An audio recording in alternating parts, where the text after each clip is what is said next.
Hello friends, तर इथे बघत आहात आज मी डोशांचं पीठ भिजवत आहे. तर तुम्हाला इथे मी डोसा किंवा इडलीचं जे अचूक प्रमाण आहे ते सांगत आहे. तर इथे मी 2 ग्लास तांदूळ घेतलेले आहेत. हे जुनेच तांदूळ आहेत. इडली किंवा डोशासाठी जुनेच तांदूळ नेहमी वापरावे. 2 ग्लास तांदूळ, अर्धा ग्लास उडीद डाळ आणि थोडीशी हरभऱ्याची डाळ.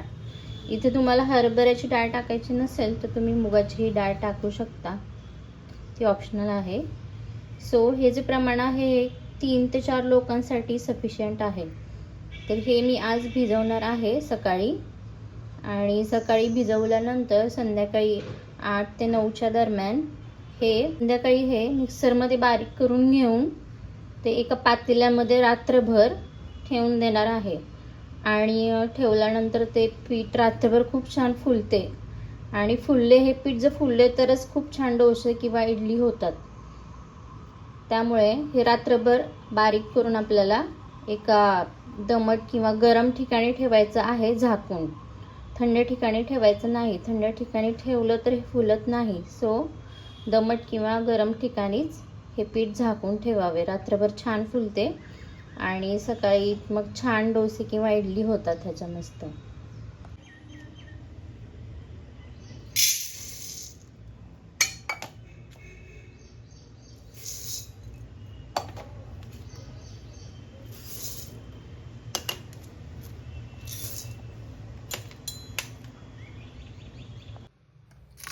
तर मी इथे पातेल्यात पाणी घेत आहे आणि ते स्वच्छ 3 ते 4 वेळा धुवून घेत आहे.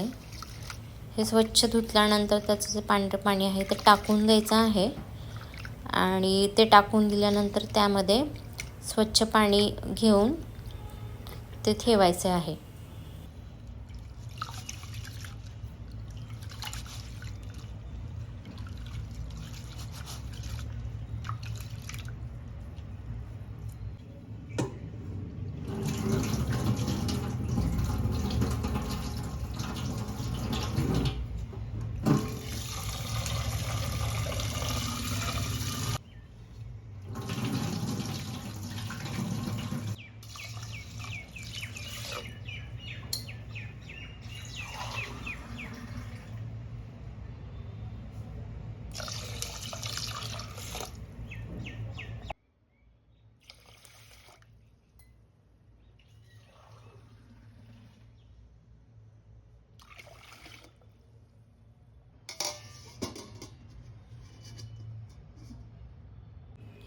तर हे माझे व्हिडिओ कसे वाटतात हे मला कमेंटमध्ये नक्की सांगा, आणि माझ्या व्हिडिओजला लाईक, सबस्क्राईब आणि शेअर नक्की करा.